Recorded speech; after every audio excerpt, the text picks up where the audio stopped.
Hello everyone. So in this video I'm going to show you how you can create collections. So you need to go to products, then collections. Then if you click on create collection, then here is the option for creating collection. Let's say I want to create a collection for women. So women, and then for the collection type we have two options. The first one is manual. In that case you need to select the product manually into these collections, and second one is automated. So based on the tags or the product title or the pricing or the weight, you can actually automate this collections product. So let's say I want to automate with product tags, and the product tag will be t-shirt. And also you can create a you can upload a collection image here. So let's hit the save.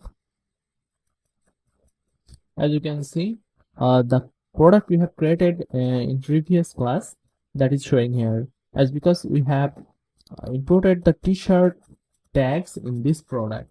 Okay, so that's why it's showing here.